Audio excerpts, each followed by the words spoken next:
Hello बच्चों, आपका हार्दिक स्वागत है आपके अपने YouTube channel WiFi maths by Dharmveer sir पर। आज का ये वीडियो आपके लिए बहुत ही इंपॉर्टेंट होने वाला है, क्योंकि आज हम शुरू करने जा रहे हैं चैप्टर नंबर 9।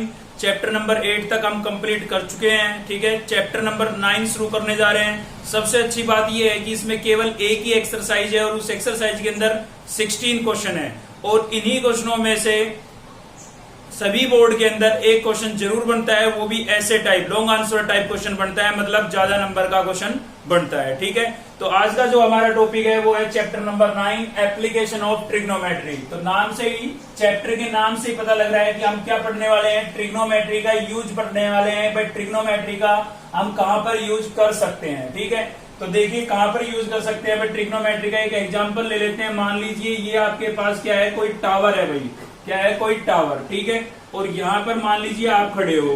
ठीक है, तो आपकी जो डिस्टेंस है टावर से वो कुछ आपको गिवन है, और आप क्या कर रहे हैं कि टावर के टॉप को देख रहे हैं। भाई क्या देख रहे हैं, टावर के टॉप को। ठीक है, तो अगर मान लीजिए आपको ये डिस्टेंस दे दी जाती है, मान लीजिए मैंने बता दिया कि ये आपकी डिस्टेंस है 10 मीटर। ठीक है, ये डिस्टेंस आपकी जो है वो कितनी है, 10 मीटर है। और जो आप टॉप को देख रहे हो, तो आपकी आंखों से इसके टॉप का जो एंगल बन रहा है वो भी आपको यहाँ पर गिवन होगा। उसको फिलहाल मैं बोल देता हूँ, मान लीजिए 30 डिग्री गिवन है। ठीक है, तो अब आप क्या कर सकते हैं, इस टावर की हाइट बता सकते हैं। ट्रिग्नोमेट्री का यूज करके आप इस टावर की क्या बता सकते हैं, हाइट बता सकते हैं। ठीक है, मतलब अगर आपको हाइट गिवन है तो आप टावर से अपनी डिस्टेंस बता सकते हैं कि हम टावर से कितनी डिस्टेंस पर खड़े हुए हैं, या फिर आपको डिस्टेंस गिवन है तो आप टावर की हाइट बता सकते हैं। मतलब दोनों में से एक चीज आपको गिवन होगी, दूसरी आप बता पाएंगे। ठीक है, लेकिन उसके लिए आपको एंगल गिवन होना चाहिए, और ये एंगल हमेशा कैसा होगा, एक्यूट एंगल होगा, मतलब 90 डिग्री से लेस होगा। ठीक है भाई, तो जो ये सीधी लाइन होती है ना, इसको हम बोलते हैं ओरिजेंटल लाइन। Horizontal line. ठीक है भाई, और देखिए यहां पर आप खड़े हैं, आप टावर की हाइट को देख रहे हैं, तो देख रहे हैं, तो इस लाइन को हम क्या बोलेंगे, लाइन ऑफ साइट बोलेंगे भाई, लाइन ऑफ साइट। ठीक है, क्लियर है भाई। तो कहने का मतलब ये है कि ट्रिग्नोमेट्री का यूज करके हम क्या निकाल सकते हैं, हाइट निकाल सकते हैं या डिस्टेंस निकाल सकते हैं। अगर हाइट आपको गिवन है तो आप डिस्टेंस निकाल सकते हैं, और डिस्टेंस आपको गिवन है तो आप निकाल सकते हैं हाइट। ठीक है, तो इसके बारे में थोड़ा सा और हमें बेसिक जानना होगा। एंगल, इसमें दो टाइप के एंगल होंगे हमारे। एंगल कितने टाइप के होंगे, दो टाइप के होंगे। एक तो होता है आपका एंगल ऑफ एलिवेशन। ठीक है, एक तो क्या होगा भाई यहाँ पर angle of elevation, angle of elevation, और दूसरा होगा आपका angle of depression, angle of depression. ठीक है, तो ये आपको क्लियर होना जरूरी है। यहाँ पर एंगल ऑफ एलिवेशन क्या होता है और एंगल ऑफ डिप्रेशन क्या होता है। तो देखिए एंगल ऑफ एलिवेशन क्या होगा आपका, एंगल ऑफ एलिवेशन स्टडी कर लेते हैं पहले। देखिए ये आपके पास मान लीजिए कोई टावर है, और ये हो गई ओरिजेंटल लाइन। ठीक है, तो इसके टॉप से इस ओरिजेंटल लाइन पर जो ये एंगल बन रहा है यहाँ पर नीचे, इसको हम क्या बोलेंगे भाई, एंगल ऑफ एलिवेशन बोलेंगे। ठीक है, मतलब एंगल ऑफ एलिवेशन कहां पर बनता है, नीचे बनता है। ठीक है, एंगल ऑफ एलिवेशन कहां पर बनेगा भाई, नीचे, ओरिजेंटल लाइन के साथ नीचे। ठीक है, तो एंगल ऑफ डिप्रेशन कैसे बनेगा, ये इसी स्केच में बता देता हूं। मान लीजिए एक यहाँ पर हम ओरिजेंटल लाइन, एक सीधी लाइन के साथ हमेशा एंगल बनता है। ठीक है ना, ये सीधी लाइन मैंने ड्रॉ कर दी है, और यहाँ पर ये जो एंगल मैंने शो किया, तो इसको हम क्या बोलेंगे, एंगल ऑफ डिप्रेशन बोलेंगे भाई। ठीक है, एंगल ऑफ डिप्रेशन।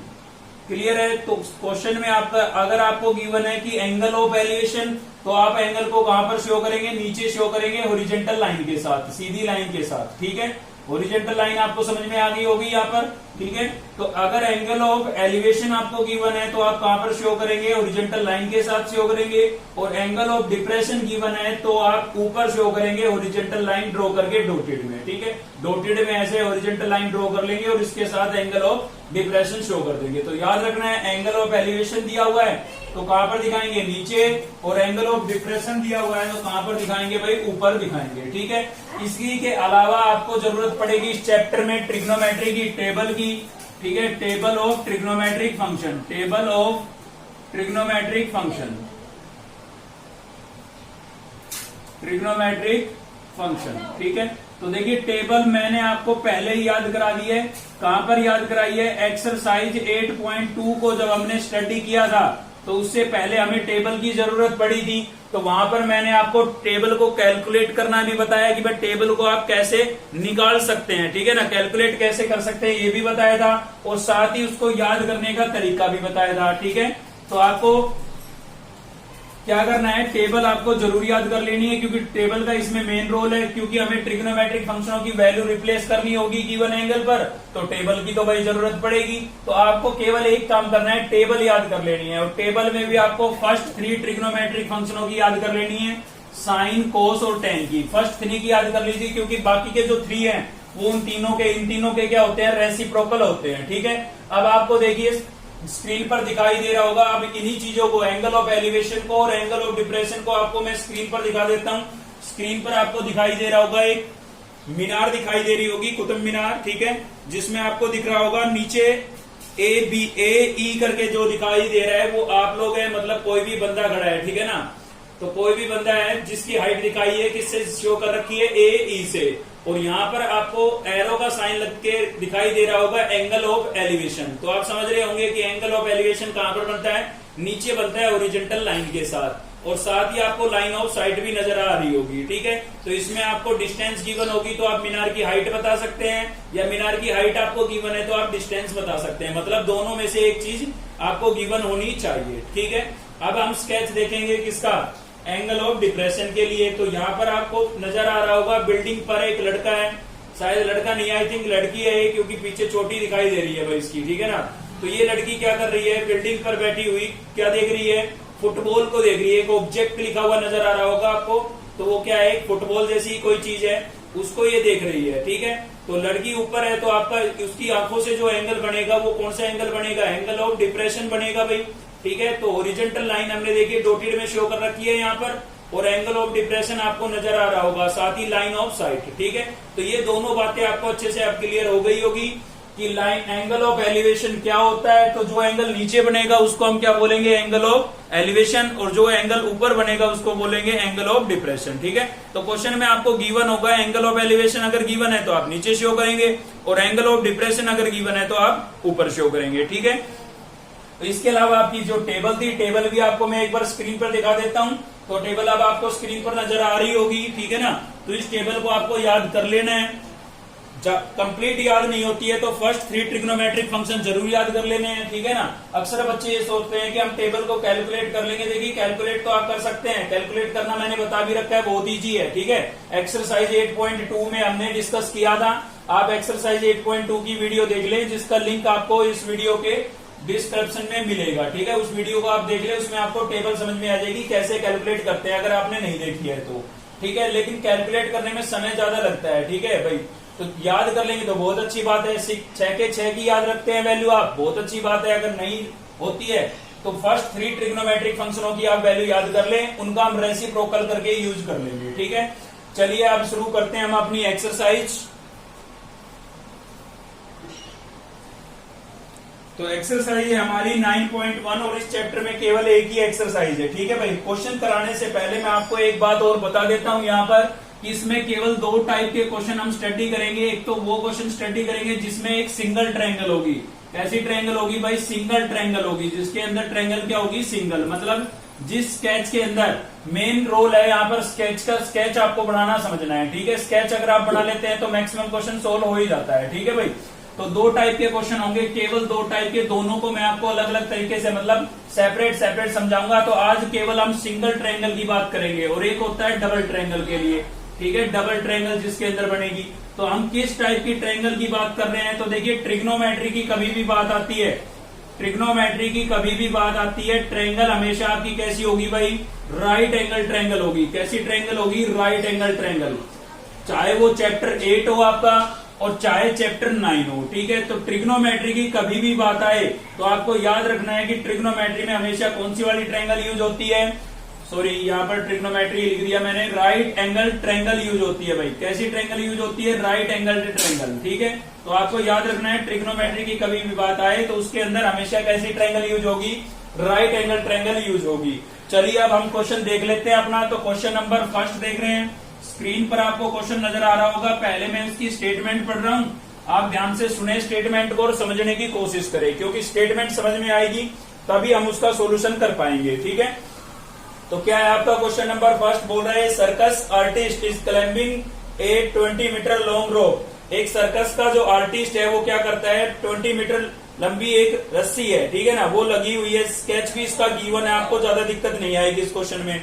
तो which is tightly stretched and tight from the top of the vertical pole to the ground. मतलब क्या है कि एक पोल के टॉप से और ग्राउंड पर उसको टाइटली बांधा गया है। ठीक है, find the height of the pole, तो आपको पोल की हाइट फाइंड करनी है। If the angle made by the rope, और रोप जो है वो एंगल बना रही है विद द ग्राउंड, ग्राउंड के साथ कितने डिग्री का, इस 30 डिग्री। ठीक है ना, तो देखिए यहाँ पर बोला है इसने कि एक पोल है, तो यहाँ पर हमने ये एक पोल शो कर दिया है भाई। ठीक है, और ये हो गया आपका ग्राउंड, क्योंकि पोल कहां पर होगा, ग्राउंड पर ही तो होगा। तो इसके टॉप से एक टाइट जो है ना रोप, एक रस्सी कहां पर बांध दी गई है, ग्राउंड पर बांध दी गई है। ठीक है, और जो सर्कस का जो आर्टिस्ट है वो इस पर चढ़ रहा है। ठीक है भाई, तो आपको क्या करना है, इस पोल की हाइट बतानी है। क्लियर है, तो इस एंगल, ये एंगल आपको गिवन है, कितना डिग्री गिवन है भाई, 30 डिग्री। और साथ ही आपको इस रस्सी की लंबाई गिवन है, कितनी गिवन है भाई, 20 मीटर। ठीक है, तो सबसे पहले तो आप क्या करेंगे, यहाँ पर देखिए राइट एंगल ट्रायंगल है, क्योंकि पोल जो है वो 90 डिग्री का एंगल बनाएगा ग्राउंड के साथ। ग्राउंड पर हम चाहे वो पोल हो या बिल्डिंग हो, ठीक है ना, या टावर हो, कोई भी चीज हो, हमेशा ग्राउंड के साथ कितने डिग्री का एंगल बनाएगी, 90 डिग्री का एंगल बनाएगी। क्योंकि 90 से ज्यादा या 90 से कम हो जाता है तो वो चीज स्टैंडिंग रह ही नहीं पाती है, ग्राउंड पर गिर जाएगी नीचे। ठीक है ना, या थोड़ी झुकी हुई नजर आएगी फिर। क्लियर है, तो यहाँ पर आपको क्लियर हो गया होगा ये कि किसी भी चीज की बात हो, हमेशा ग्राउंड पर कितने डिग्री का एंगल बनाएगी, 90 डिग्री का एंगल बनाएगी। ठीक है, अब आपको बताना क्या है, हाइट बतानी है। किसकी हाइट बतानी है भाई, पोल की। ठीक है, तो आपको पोल ये वाला नजर आ रहा है। हर चीज को हम एक लाइन से रिप्रेजेंट करेंगे, चाहे टावर की बात हो, चाहे बिल्डिंग की बात हो। ठीक है ना, यहाँ पर बिल्डिंग बना के दिखाने की आवश्यकता नहीं है आपको, केवल एक लाइन से दिखाएंगे। तो इस पोल को मैंने एक लाइन से ही तो दिखा रखा है, तो इसकी जो हाइट है उसको मैंने h लेट कर लिया। ये मुझे क्या करना है भाई, फाइंड करना है। ठीक है, तो इस ट्रायंगल को नाम दे देता हूं मैं A, B और C। ठीक है, तो सबसे पहले तो आपका है ना जो गिवन है आपको वो लिख देंगे आप। तो आपको क्या गिवन है भाई, length of rope, length of rope कितना गिवन है हमें, ये 20 मीटर गिवन है। ठीक है, रोप की जो लेंथ है वो कितनी गिवन है भाई, 20 मीटर गिवन है। उसके अलावा हमने क्या किया है, लेट किया है। क्या लेट किया है भाई, हाइट ऑफ टावर। क्या लेट किया है, height of tower, sorry height of pole, height of pole क्या लेट कर लिया है, h मीटर। ठीक है, एंगल कितना गिवन है, एंगल यहाँ पर आपको गिवन है, थीटा कितना गिवन है, 30 डिग्री। देखिए एक चीज और बताना चाहूंगा, पहली बात तो इसमें स्केच दिया हुआ था तो इसमें शो कर ही रखा है, बुक में आप देख सकते हैं, क्वेश्चन में भी आपको नजर आ रहा होगा स्केच।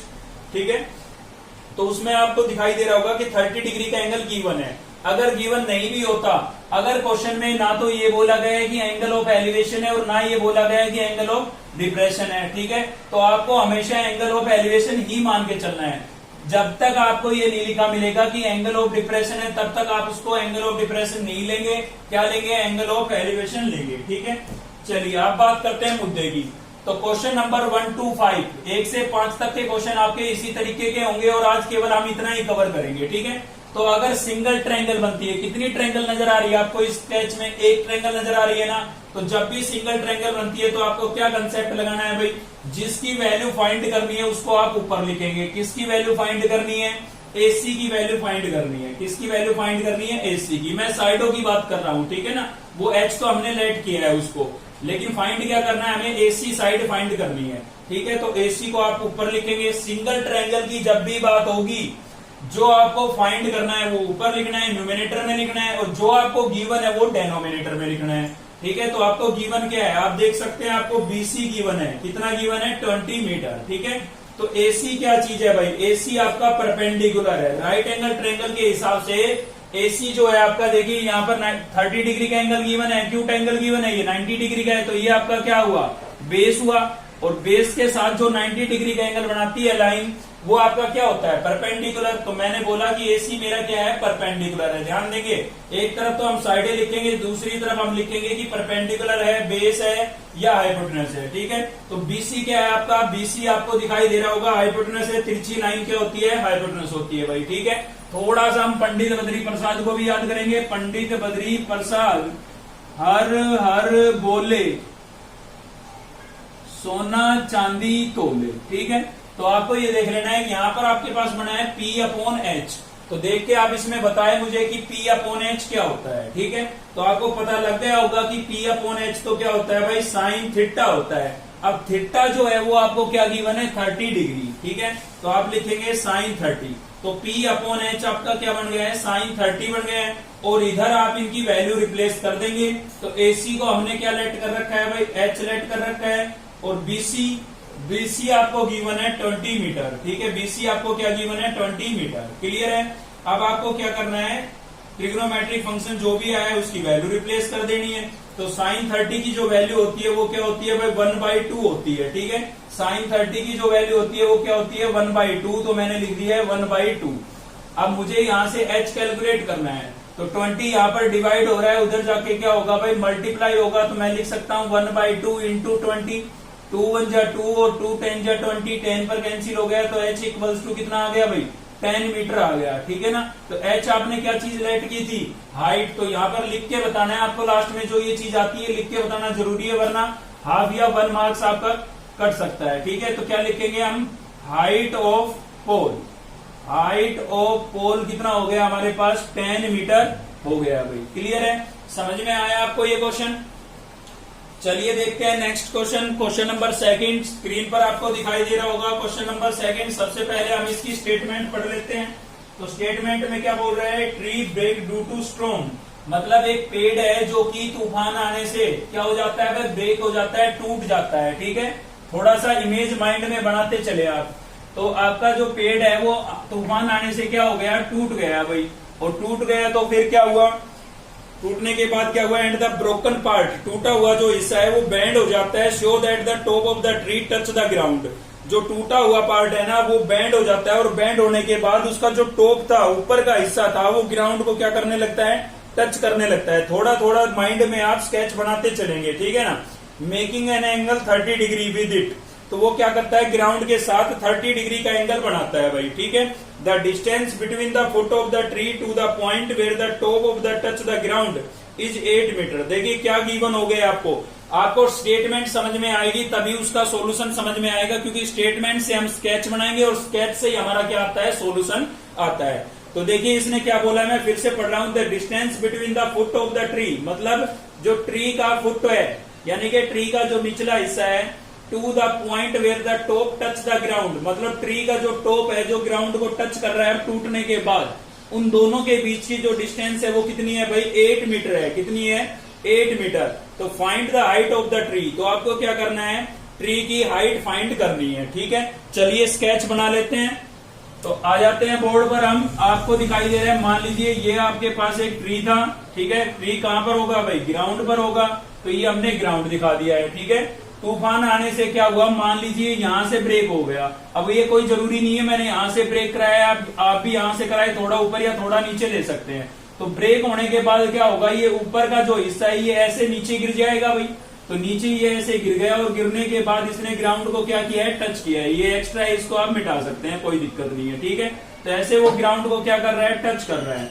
तो ये जो टॉप था इसका, ये वाला टॉप, ये अब कहां पहुंच गया है, यहां पहुंच गया है। और इसने ग्राउंड के साथ कितने डिग्री का एंगल बना दिया, 30 डिग्री का एंगल बना दिया है। ठीक है, तो आपको गिवन क्या था, इसने बोला था कि ट्री का बॉटम, तो ये ट्री है, इसका बॉटम ये है, फुट मतलब फुट। ठीक है, तो फुट ये है ट्री का। और साथ ही बोला था कि जो ट्री का टॉप है जो ग्राउंड को टच कर रहा है, उनके बीच की डिस्टेंस कितनी है भाई, 8 मीटर है। ठीक है, तो इनके बीच की डिस्टेंस कितनी है, 8 मीटर। ये हमें गिवन है। तो चलिए ट्रायंगल को नाम दे देते हैं ए बी, और ये आपका क्या हो जाएगा, सी। ट्रायंगल तो इतनी बन रही है, ट्री ग्राउंड के साथ कितने डिग्री का एंगल बनाएगा, 90 डिग्री का। ठीक है, अब बात ही आती है कि हमें फाइंड क्या करना है। तो आपने क्वेश्चन में पढ़ा होगा कि उसमें लिखा हुआ था find the height of the tree. आपको ट्री की क्या निकालनी है, हाइट निकालनी है भाई। अब आप बताएं ट्री की हाइट कैसे निकालेंगे, आपको कौन सा पार्ट निकालना है इस स्केच का। तो इस स्केच का आपको पार्ट निकालना है एक तो AC, क्योंकि ये वो पार्ट है जो अब भी ग्राउंड पर खड़ा है, ठीक है ना। एक तो ये निकालना है, तो इसको मैं H लेट कर लेता हूं, क्लियर है। और दूसरा जो पार्ट निकालना है, देखिए ट्री की बात की है इसने, तो ट्री तो ये पूरा ही था, तो ये वाला हिस्सा तो अब भी वो है जो ग्राउंड पर सीधा खड़ा है, लेकिन ये टूट गया, ये भी तो ट्री का ही भाग था। अगर पूरे ट्री की हाइट निकालनी है तो इसकी हाइट निकालनी पड़ेगी प्लस इसकी।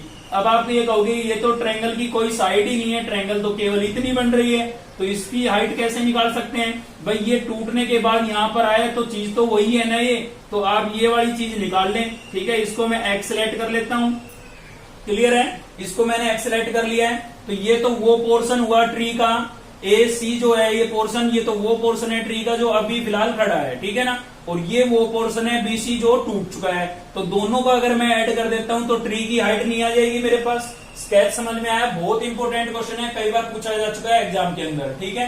तो चलिए देख रहे हैं क्वेश्चन नंबर 2 का सॉल्यूशन। स्केच बन के तैयार हो चुका है हमारा। तो सबसे पहले तो हम लिखेंगे गिवन। तो हमें गिवन क्या है भाई, the distance between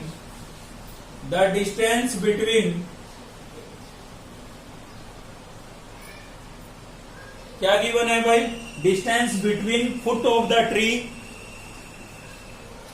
distance between क्या था हमारे पास, ये था फुट ऑफ द ट्री, हाँ।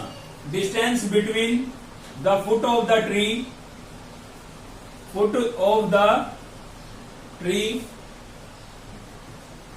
एंड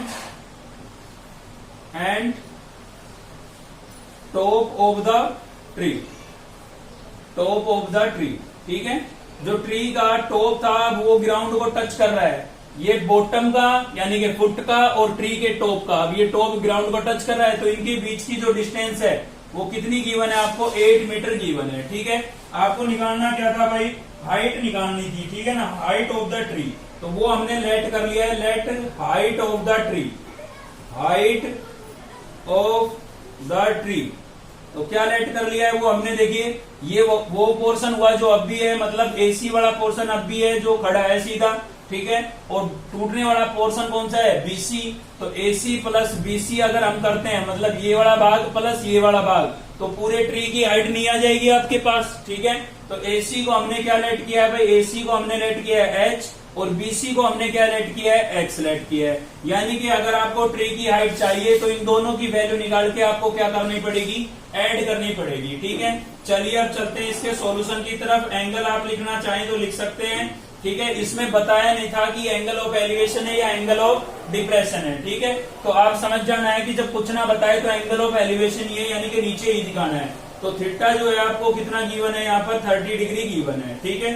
चलिए अब ट्रायंगल कितनी बन रही है, आप स्केच में देख के मुझे ये बताएं कि ट्रायंगल कितनी बन रही है। तो आप कहेंगे कि सर ट्रायंगल तो एक ही बन रही है, ABC, ठीक है। तो एक ट्रायंगल जब तक बनती है, आपको क्या तरीका बताया था कि जिसकी वैल्यू फाइंड करनी है वो ऊपर लिखना है और जिसकी वैल्यू गिवन है वो नीचे लिखना है, ठीक है। इसी में बच्चे कंफ्यूज रहते हैं, इसलिए मैंने फिक्स कर दिया है सिंगल ट्रायंगल। एक वैल्यू आपको फाइंड करनी है उसको आप न्यूमिनेटर में लिखेंगे और जो आपको गिवन है उसको कहां लिखेंगे, डेनोमिनेटर में। अब आप कहोगे यहाँ तो डबल डबल निकालनी है, H की भी निकालनी है और X की भी निकालनी है, तो कोई दिक्कत नहीं है भाई, 1 बाय 1 निकाल लेंगे। पहले AC को निकाल लेते हैं, तो AC हमें निकालना है, AC मैंने लिख दिया ऊपर।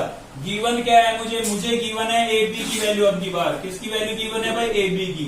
अच्छा AC क्या चीज है भाई, AC ट्रायंगल का क्या है, परपेंडिकुलर है, ठीक है ना, नीचे वाला बेस होगा, क्योंकि AB पर आपको 90 डिग्री का एंगल और 30 डिग्री एक्यूट एंगल गिवन है। तो AC आपका AB क्या होगा, आपका बेस होगा, ठीक है। तो AC आपका हो गया परपेंडिकुलर और AB क्या हो गया भाई, बेस हो गया है, ठीक है।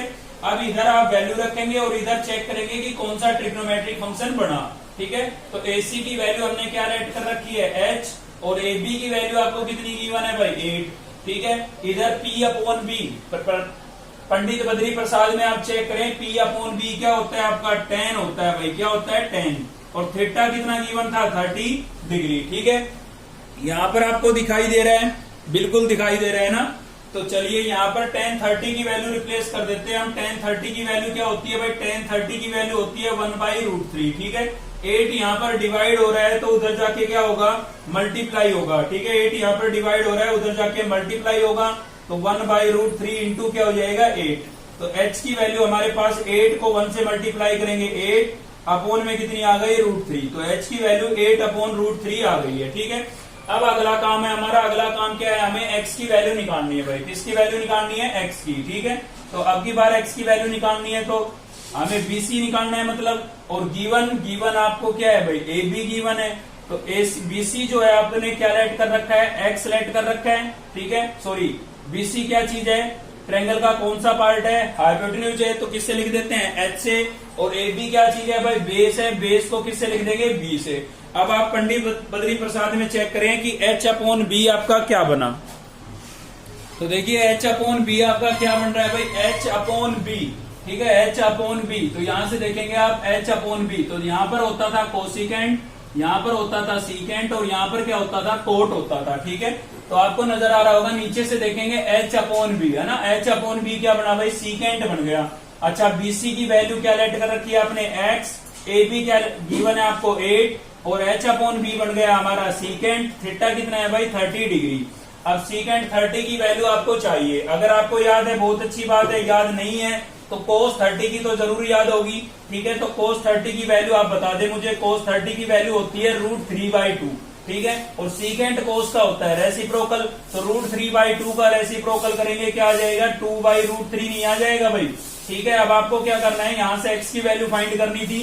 8 आपका यहाँ पर डिवाइड हो रहा है, तो उधर जाके क्या होगा, मल्टीप्लाई होगा, तो क्या हो जाएगा, 2/√3 इंटू 8। ठीक है, क्लियर है भाई, ये डिवाइड हो रहा था, उधर जाके मल्टीप्लाई हो गया, तो x की फाइनल वैल्यू आ जाएगी, 8 को 2 से मल्टीप्लाई करूंगा, 16 अपॉन √3। तो x की वैल्यू आपके पास क्या आ गई भाई, 16 अपॉन √3 आ गई है। ठीक है, चलिए h भी आ गया, x भी आ गया, हमें चाहिए थी हाइट ऑफ ट्री। ठीक है, तो यहां पर लिख देते हैं हाइट ऑफ ट्री। तो वो आपने क्या लेट किया था भाई, देखिए क्या आया था, हाइट ऑफ ट्री आपके पास क्या आया था, h प्लस एक्स। तो यहां पर लिख देते हैं हम h प्लस एक्स। ठीक है, h की वैल्यू कितनी आई है आपके पास, h की वैल्यू आई है 8 अपॉन √3। तो h की वैल्यू हो गई भाई 8 अपॉन √3। ठीक है, प्लस x की वैल्यू कितनी इवन आ गई, 16 अपॉन √3। तो यहां पर लिख देते हैं हम 16 अपॉन √3। ठीक है, क्या ले लेंगे भाई, एलसीएम ले लेंगे, तो एलसीएम कितना आएगा, √3 आएगा। ठीक है, दोनों के अपॉन में √3 है, तो √3 एलसीएम आ गया, यहां से बचा 8 और यहां से आएगा 16। अब 16 प्लस 8 कितना हो गया भाई, 24, और अपॉन में क्या आ गया, √3 मीटर। ठीक है, आपने सोल्व कर लिया, लेकिन आंसर अब भी आपका मैच नहीं होगा। और ठीक है, तो काफी सारे क्वेश्चनों में ये कंसेप्ट यूज होगा, ध्यान देना, बहुत ही इंपॉर्टेंट बात बता रहा हूं, वरना क्वेश्चन पूरा सोल्व भी करेंगे, पीछे आंसर मैच भी नहीं करेगा, आपको बड़ा दुख होगा फिर। ठीक है, तो क्या बात बता रहा हूं भाई, अगर न्यूमिनेटर का नंबर 3 से कैंसिल हो रहा है और अपॉन में आपके पास √3 है। ठीक है, जब भी अपॉन में √3 आए, जब भी अपॉन में √3 आए, तो आपको चेक कर लेना है कि न्यूमिनेटर का जो नंबर है वो 3 से कैंसिल हो रहा है या नहीं हो रहा है। अगर कैंसिल हो रहा है तो हमेशा आपको √3 से मल्टीप्लाई और डिवाइड करना है। ठीक है, तो देखिए अपॉन में √3 था, मैंने चेक किया 24 3 से कैंसिल हो जाएगा, बिल्कुल कैंसिल हो जाएगा। तो आपको क्या करना है भाई, √3 से मल्टीप्लाई और डिवाइड भी करना है। ठीक है, तो इससे क्या होगा, वो आपका 24 कैंसिल हो जाएगा। कैसे कैंसिल हो जाएगा अभी देख लेते हैं। देखिए यहाँ पर क्या होगा, 24 को √3 से मल्टीप्लाई करूंगा, 24 √3 हो जाएगा। ठीक है, और √3 इंटू √3 कितना हो जाएगा, 3।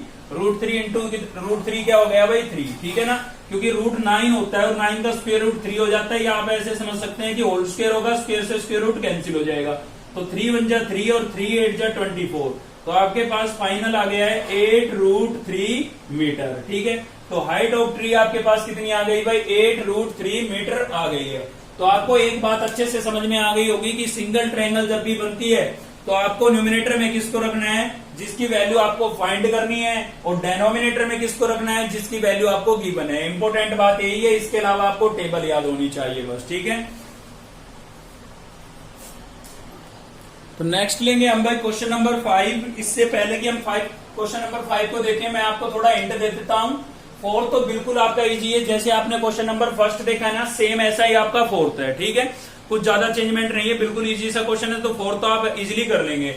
बात आती है क्वेश्चन नंबर 3 की। तो क्वेश्चन नंबर 3 में भी इजी है वो, लेकिन उसमें क्या है कि आपको एक ही क्वेश्चन में डबल क्वेश्चन दिए हुए हैं। तो वहां पर स्लाइड की बात की हुई होगी, आप जब स्टेटमेंट पढ़ेंगे क्वेश्चन की, ठीक है, तो आपको पता लगेगा कि स्लाइड की बात हो रही है। ठीक है, अक्सर आपने देखा होगा छोटे बच्चों के लिए क्या होता है, इस टाइप का एक झूला होता है, जिसमें बच्चे यहाँ से ऊपर चढ़ते हैं और यहाँ पर बैठ करके स्लीप होके नीचे आ जाते हैं, ठीक है। तो वो 2 टाइप के लगाए गए हैं। बिल्कुल जो छोटे बच्चे हैं उनके लिए एक छोटा जिसकी हाइट 1.5 होगी शायद, ठीक है, और 30 डिग्री का एंगल होगा उसमें, क्लियर है भाई। और बड़े बच्चों के लिए जो होगा वो 3 मीटर की हाइट है और एंगल कितना रखा गया है, 60 डिग्री। तो ये मत सोचना कि डबल ट्रायंगल बन गई तो अलग टाइप का क्वेश्चन हो गया। डबल ट्रायंगल दोनों एक ही स्केच के अंदर बनेगी, ठीक है ना। तो वो क्वेश्चन नंबर 6 से शुरू होने वाला है हमारा। तो यहाँ पर एक ही क्वेश्चन में डबल क्वेश्चन आ गए हैं, तो आपको क्या करना है, इस स्लाइड की लेंथ निकालनी है, ठीक है। तो जैसे मैंने फर्स्ट क्वेश्चन कराया है या अभी सेकंड कराया है, ठीक है। सेकंड में तो चलो दोनों चीजें निकाल के ऐड की थी, लेकिन फर्स्ट जो कराया मैंने सेम उसी तरीके से आपको इस स्लाइड की लेंथ निकालनी है, ठीक है। तो ये निकालना है आपको, ये ऊपर रखना है और ये गिवन है तो इसको नीचे रखना है और चेक कर लेना है कौन सा ट्रिग्नोमेट्रिक फंक्शन बना, ठीक है। तो इसकी लेंथ आ जाएगी इस स्लाइड की, सेम इसी प्रकार से इस स्लाइड की लेंथ निकालनी है, ठीक है। तो एक ही क्वेश्चन में डबल क्वेश्चन हो गए हैं। तो आप ये ना सोचें कि भाई यहाँ पर जो है डबल ट्रायंगल का क्वेश्चन बन गया, क्योंकि डबल ट्रायंगल का जो क्वेश्चन होगा उसमें ट्रायंगल एक साथ बढ़ेगी, ठीक है। तो एक ही क्वेश्चन में डबल क्वेश्चन हो गए, आप कर सकते हैं, इसको कोई दिक्कत नहीं है। और फोर्थ बिल्कुल इजी था, तो मुझे फिफ्थ ही थोड़ा ऐसा लगा जो आपको थोड़ी दिक्कत आ सकती है, इसलिए क्वेश्चन नंबर 5 आपको स्क्रीन पे अब दिखाई दे रहा होगा, ठीक है। क्या है भाई, एक kite is flying at a height of 60 metre above the ground. एक पतंग जो है आपके पास, एक पतंग है, ठीक है, जिसकी जो कि 60 मीटर की हाइट पर है ग्राउंड से। कितने मीटर की हाइट पर है भाई, 60 मीटर की हाइट पर है ग्राउंड से। The string attach to the kite is temporary tight to a point on the ground. जो मतलब रस्सी है जिसके, भाई आपको पता है डोर से ही तो पतंग उड़ेगी, तो उस डोर को टाइटली कहां पर, ग्राउंड पर बांधा गया है, ठीक है। टाइटली बांधा गया है, मतलब उसमें बीच में कहीं पर स्लैग नहीं है। यानी कि आपने देखा होगा अगर पतंग ज्यादा हाइट पर चली जाती है तो जो डोर होती है उसमें बीच में थोड़ा झील हो जाता है, नीचे की तरफ झुक जाती है डोर, लेकिन ऐसा नहीं है, आपको मान के चलना है, ठीक है। The inclination of the string with the ground is 60 degree. आपकी जो डोर है, रस्सी है, वो ग्राउंड के साथ कितने डिग्री का एंगल बना रही है, 60 डिग्री का एंगल बना रही है भाई। तो find the length of the string. आपको क्या करना है, लेंथ निकालनी है स्ट्रिंग की, कि स्ट्रिंग की जो लेंथ है वो कितनी होगी। और क्या मानते हुए, assuming that there is no slack in the string, ये मानते हुए कि रस्सी के अंदर कोई झुकाव नहीं है, झील नहीं है, ठीक है। तो चलिए स्केच बना लेते हैं। देखिए यहाँ पर मान लीजिए ये ग्राउंड है और ये आप खड़े हैं, आप पतंग उड़ा रहे हैं। तो आप बताइए, अगर आप पतंग उड़ाते हैं, ठीक है, अगर मान लीजिए हवा इधर साइड की चल रही है, तो आपकी जो पतंग है वो कहां पर उड़ेगी, जस्ट आपकी सर के ऊपर या आपके सामने। तो आप बिल्कुल समझदार हैं, समझ गए होंगे, इधर से हवा चल रही है तो पतंग जो है आपकी बिल्कुल आपके सामने उड़ेगी, ठीक है ना। तो मान लीजिए यहाँ पर आपकी पतंग है, ठीक है, और ये डोर है इसकी, यहाँ से ये डोर दिखा दी है जो आपके हाथों में या आपने ग्राउंड पर बांध दी है, ठीक है। तो ये जो डोर है ना, ये कितने डिग्री का एंगल बना रही है, ये 60 डिग्री का एंगल बना रही है भाई। इसके अलावा आपको गिवन था कि जो पतंग की हाइट है, बोला था ना इसने कि a kite is flying at a height of 60 metre above the ground, ठीक है। तो इस ग्राउंड से पतंग की जो हाइट है वो कितनी है, 60 मीटर। तो ये वाली चीज आपको गिवन है भाई। हाइट हमेशा हम सीधी मेजर करते हैं, ठीक है ना। तो ये वाली चीज आपको गिवन है, कितनी गिवन है, 60 मीटर, क्लियर है। तो आपको क्या निकालना है, पतंग जो स्ट्रिंग है उसकी लेंथ निकालनी है। क्या निकालनी है भाई, लेंथ ऑफ स्ट्रिंग, ठीक है। तो आप देख सकते हैं भाई स्ट्रिंग कौन सी होगी, ये वाली तो होगी, मतलब ये आपको निकालना है। तो इसको हम लेट कर लेते हैं, क्या लेट कर लेते हैं भाई, एक्स लेट कर लिया हमने, ठीक है। और ये आपका 90 डिग्री का एंगल है। चलिए, तो सबसे पहले तो जो गिवन है हम वो लिख देते हैं। तो हमें गिवन है height of the kite, height of the kite. तो काइट की जो हाइट है ना वो कितनी है हमारे पास, वो आपको गिवन है 60 मीटर, ठीक है। कितनी गिवन है भाई, 60 मीटर, क्लियर है। उसके अलावा आपने जो लेट किया है वो लिख दीजिए। हमने तो क्या लेट किया भाई, लेंथ ऑफ स्ट्रिंग, ठीक है। क्या लेट किया हमने, लेंथ ऑफ स्ट्रिंग। तो यहां पर लिख देते हैं लेट लेंथ ऑफ स्ट्रिंग। क्या लेट किया हमने, x मीटर, ठीक है। और एंगल आपको क्या गिवन है भाई, एंगल आपको गिवन है, एंगल है आपका थीटा, जो कि आपको कितना गिवन है, 60 डिग्री गिवन है, क्लियर है। चलिए तो निकाल लेते हैं। क्या निकालना है हमें, लेंथ ऑफ स्ट्रिंग निकालनी है। उसके लिए हमें पंडित बद्री प्रसाद को याद करना पड़ेगा। पंडित बद्री प्रसाद हर हर बोले सोना चांदी तोले, ठीक है, ये हो गया है भाई। तो चलिए सबसे पहले तो हम लिख लेते हैं अपनी ट्रायंगल। तो ट्रायंगल तो इसमें एक ही है जिसका नाम क्या है, एबीसी है। ठीक है, तो आपको फाइंड कौन सी चीज करनी है भाई, बीसी फाइंड करनी है। तो यहाँ पर लिखेंगे बीसी और आपको गिवन क्या है, गिवन है आपको एसी, तो यहाँ पर लिखेंगे एसी। ठीक है, तो बीसी क्या चीज है, हाइपोटेन्यूज है। ठीक है, और एसी आपका है परपेंडिकुलर। क्लियर है भाई। तो बीसी जो है वो आपने क्या लेट किया है, एक्स लेट किया है, और एसी जो है वो आपको क्या गिवन है, 60 मीटर गिवन है। अब एच अपॉन पी क्या होता है, देखिए एच अपॉन पी, यहाँ पर कोसिकेंट था, यहाँ सीकेंट था और यहाँ था कोट। ठीक है, तो एच अपॉन पी तो क्या हो जाएगा, कोसिकेंट हो जाएगा। ठीक है, तो एच अपॉन पी आपका क्या हो गया भाई, कोसिकेंट हो गया है। थीटा कितना गिवन है, 60 डिग्री। ठीक है, अब कोसिकेंट 60 की वैल्यू आपको याद है तो बहुत अच्छी बात है, वरना साइन की याद करें क्योंकि साइन का रेसिप्रोकल होता है। तो साइन की 60 पर वैल्यू क्या होती है, √3/2 होती है। उसका रेसिप्रोकल करेंगे तो क्या हो जाएगा भाई, 2/√3 हो जाएगा। ठीक है, अब आप देख सकते हैं कि यहाँ पर 60 जो है आपका डिवाइड हो रहा था। ठीक है, तो उधर जाके क्या होगा भाई, मल्टीप्लाई हो जाएगा। ठीक है, यहाँ पर 60 डिवाइड हो रहा था, इधर आएगा क्या होगा, मल्टीप्लाई होगा। 60 को 2 से मल्टीप्लाई करेंगे कितना हो जाएगा, 120, और अपोन में कितना आ गया, √3। तो यदि अपोन में √3 आया तो आपको चेक करना पड़ेगा कि ऊपर का नंबर 3 से कैंसिल हो रहा है या नहीं हो रहा है। तो आप देखेंगे हो रहा है तो आपको क्या करना था भाई, क्या बताया मैंने, √3 से मल्टीप्लाई और डिवाइड। कब, जब न्यूमिनेटर का नंबर 3 से कैंसिल हो रहा हो। ठीक है, तो ऊपर तो हमारे पास हो जाएगा 120 √3 और अपोन में √3 इंटू √3 क्या हो जाएगा, 3। ठीक है, √3 इंटू √3 √9, 9 का स्क्वायर √3, तो 3 से ये कैंसिल हो जाएगा आपका, 3 4 जा 12 और 0, मतलब आपके पास आ गया 40 √3 मीटर। ठीक है, यानी कि लेंथ ऑफ स्ट्रिंग कितनी आ गई है हमारे पास भाई, लेंथ ऑफ स्ट्रिंग कितनी आ गई है भाई, लेंथ ऑफ स्ट्रिंग। ठीक है, कितनी आ गई है आपके पास, ये आ गई है 40 √3 मीटर। यानी कि पतंग की अगर हाइट 60 मीटर है तो रस्सी की लंबाई कितनी होगी, 40 √3 मीटर होगी। ठीक है, तो क्वेश्चन नंबर 5 तक आपके इजीली हो जाएंगे। क्वेश्चन नंबर 3rd और 4th मैंने आपकी प्रैक्टिस के लिए छोड़े हैं। फिर भी कोई दिक्कत हो तो नीचे कमेंट करके आप मुझे बता सकते हैं। ठीक है, उसका सोल्यूशन आपको जरूर मिलेगा। तो आज की इस वीडियो में इतना ही था। अगर आपको वीडियो अच्छी लगी तो लाइक करें, चैनल को सब्सक्राइब कर लें अब तक नहीं किया है तो, और बेल आइकन को दबा लें ताकि नेक्स्ट वीडियो का नोटिफिकेशन आपको मिलता रहे। थैंक यू, मिलते हैं नेक्स्ट वीडियो में।